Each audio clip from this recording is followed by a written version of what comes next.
Are you planning to travel to Japan or visit Japan? This video will be your guide to know what are the things that you should know before traveling to Japan. For us Filipinos, first, of course, we need to process our tourist visa. You should find an accredited travel agency to process the visa for you. The visa is around, I think, 1.6 plus the processing fee of the travel agency.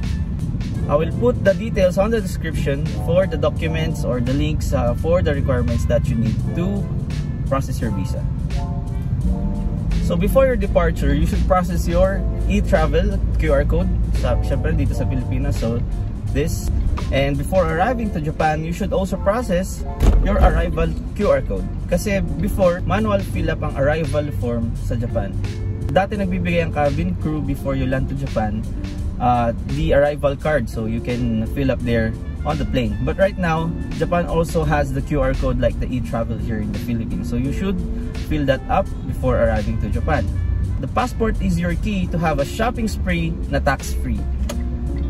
This is only applied for foreign visitors. You are required to buy at least 5,000 yen and above to avail the tax-free. So marami yun. Maraming shops na you can go shopping to and avail the tax-free, of course. Especially if you're buying shoes, pasalubong, and whatnot. And next, you should invest in a very, very comfortable shoes. Why did I say very, very comfortable shoes? Kasi you will walk there all day. You will walk around 10,000 to 20,000 steps a day. So nakakapagod siya. Kasi hindi naman magkakalapit yung mga attraction. So you will definitely walk. When you ride a bus, when you ride a train, pagbaba mo, maglalakad ka pa. And then, for example, sa Osaka, malalayo yung Arashiyama, Bamboo Grove, Fushima Inari, Tasha. Malayo siya sa next. Of course, you should purchase or book your pocket Wi-Fi or your SIM card from Klook.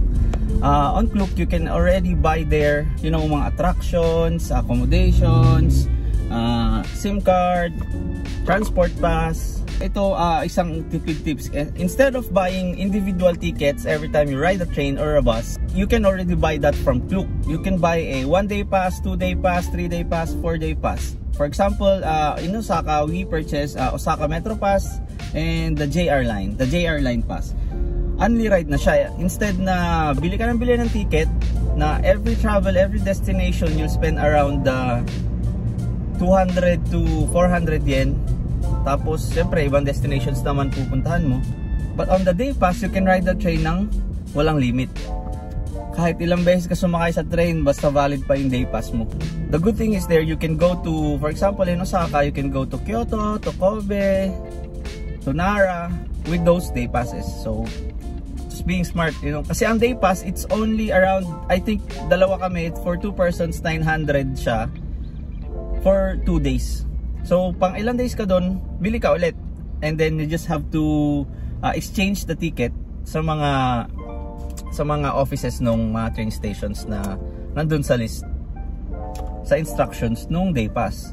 If you don't want to have the hassle din naman na of commuting from one place to another, from point A to point B to point C, you can book a tour sa Klook. So what we did in Tokyo before, you know, especially if pupunta ka ng Mount Fuji, etc., mas maganda organized tour para walang hassle yung transfer. But the thing with the organized tour, limited lang yung time mo, of course, in each place. Hindi katulad ng DIY, you can be there as long as you want. So mostly nagdi-DIY kami kasi we would like to enjoy the place. Especially nung nag-Osaka kami, the Nara Park, we stayed there for a long time kasi open space, andun yung mga deers, you can interact with them, you can feed them, you can see the dove. And maraming makikita na actually marami ng spot dun sa Nara Park na makakapag-ano ka, sightseeing, relax, napaka peaceful lang, ganun. Next, vending machines. We all know napakaraming vending machines sa Japan. It's literally everywhere, every corner, para makakakita ka ng vending machine. During summer, cold drinks lang yung mga na doon. During winter, mga hot drinks naman yung mga coffee. And pag summer, iced coffee naman yung mga coffee dun. You can buy coffee, soda, water. You can even buy beer. hot sauce. You can even buy hot sauce, sriracha hot sauce. Merong vending machine ng hot sauce eh. And of course, make sure not to get addicted with vending machine kasi medyo expensive siya eh. For example, sa summer, you will buy water na worth 120 yen. That's I think 300 to 400 ml. But when you buy sa convenience store, the 2 liter is around that price too. So very practical. Pag nagtitipid ka, Konbini is your go-to shop. What is Konbini? Konbini is the convenience store. Yun ang tawag ng mga Japanese sa convenience store. You can buy there. Pag nagtitipid ka, you can already buy their food, drinks, anything you like. You can also withdraw there. May ATM din dun.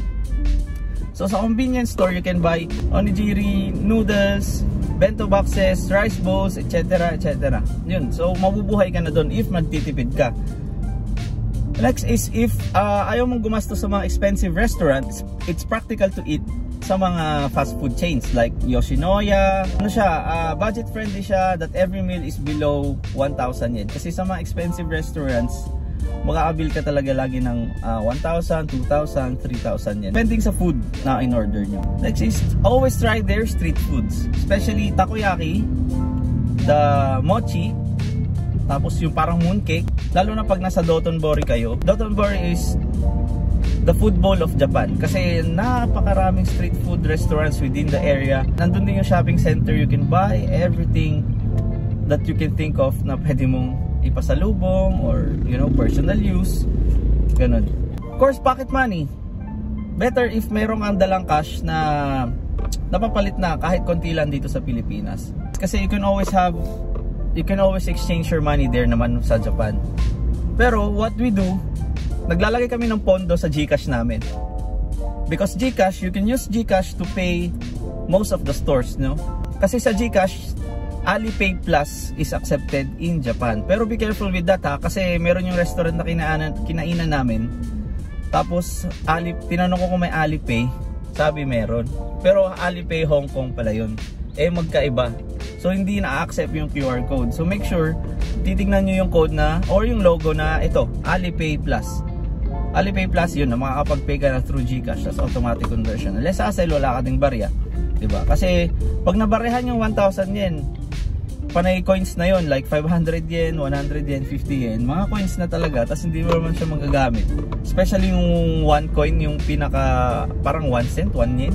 Sobrang gaan, hindi na nga na-accept sa mga train station at saka sa mga vending machines. Pero pag you run out of cash, you can also withdraw sa 7-Eleven or sa Family Mart. May mga ATMs doon. As long as your ATM is Banknet, Mastercard, Visa, etc. Titignan mo na lang yung logo ng mga cards na accepted doon. So you can withdraw. Minimum withdrawal sa ATM is 10,000 yen. So isang lapad. Ayun. You don't have, so hindi ka mag-aalala talaga na maubusan ka nung yen na pinapalit mo. Kasi you have the option of GCash and the ATM withdrawals. Next, when buying street foods, make sure hindi ka kakain ng naglalakad. Kasi the Japanese find that disrespectful sa food na kumakain ka habang naglalakad. Find a corner para doon ka kumain, no? Yung street food na binili mo. And of course, remember, sa trains din, sa mga metro trains or sa common trains, walang kumakain. Kasi na-try namin yan sa Tokyo dati eh. Kumain ng Skyflakes yung misis ko, tapos pinagtitinginan kami ng mga tao. Hindi namin alam, bawal pala yun. You don't do that. Pero may exception naman. The Shinkansen line or the JR line, yung mga mahaba ang travel, like talagang like mahaba ang travel, like for example Kansai Airport to Kyoto or Osaka to Tokyo, yun exemption, pwede kang kumain doon kasi meron yung Shinkansen or JR line na may vending machine. You can buy food, you can buy drinks, ganun. And another observation, no, pag tayo mga Filipinos nagpo-phone, di ba, in public places like sa train, sa bus, hindi tayo naka-headset eh. Most of us hindi naka-headset, tapos naririnig lang natin yung music na nanggagaling dun sa phone. Malakas, minsan wala tayong pake, nagi-games tayo, di ba, na may sounds, ganun. Pero the Japanese, hindi nila ginagawa yun as to respect to others or kumbaga privacy. Saka walang nag-iingay sa train. So avoid chatting loudly sa train, laughing, answering a call or whatnot. Kasi sila, tahimik lang talaga sila habang nasa train. Tapos, I'm pretty sure, once you travel to Japan, you would like to go back again kasi you'll definitely love the country of Japan because of the people, of the culture, actually everything. Parang peaceful. Mga pulis nga doon, walang trabaho, parang zero crime rate nga. Kaya yung nangyari doon sa Prime Minister dati, yun daw yung pinaka-worst na nangyari. Kaya nga nung nag-ano siya, walang mga bodyguards or whatnot. Kasi yung mga tao naman doon talaga mababait. Next, of course, you need to download Google Maps and Google Translate. This will be your ultimate guide sa mga gagawin mo dun. Especially Japanese people, hindi naman sila masyado ma-English. So very few yung mga marunong mag-English, nakakaintindi ng English, lahat talaga ni Hongo. So you can download the Google Translate and you can translate yung mga gusto mo masabi o yung mga sinasabi nila. You can even take the picture. You can even take a picture ng product na tinitignan mo or gusto mong bilhin para makita mo yung description sa naiintindihan mong language. Tapos, the Google Maps, napaka-accurate niya sa mga bus stops, sa mga trains. It will tell you the platform or the train station that you will ride, the line, the train line na sasakyan mo, and napaka-accurate ng oras ng alis, oras ng dating. Talagang yun na yun yung nakalagay dun sa Google Maps. So very accurate talaga siya. Wala akong masabi. Yun talaga ang ultimate guide mo dun. Hindi mo magagamit ang Waze dun kasi nasa Google Maps talaga lahat ng details sa public transport. Magugusto nyo yung Japan as much as I do. Why do we love going to Japan? Because you can experience 4 seasons there na wala tayo dito sa Philippines. And it's only around 3 to 4 hours to get there. You can experience winter, spring, summer, and fall na hindi natin na-experience dito sa Pilipinas. We only have the rainy season and the summer season, di ba? If you're watching this video until the end, thank you for watching. I will upload another video to guide you sa lahat ng requirements for the visa. For us Filipinos, of course. And I would like to thank our sponsors: Garage 69 Auto Restoration, Garage 69 Auto Detailing, Station 5 Automotive, and Nano Pro Auto Filmec. So, thank you for watching. Make sure to subscribe, share this video. Hopefully, nakatulong ako sa mga gustong mag-travel sa Japan, mga first-time travelers sa Japan with this video. So, don't forget to click like and hit subscribe. And of course, the bell notification button para ma-update kayo sa next videos natin. Once again, this is JZ. Thank you for watching.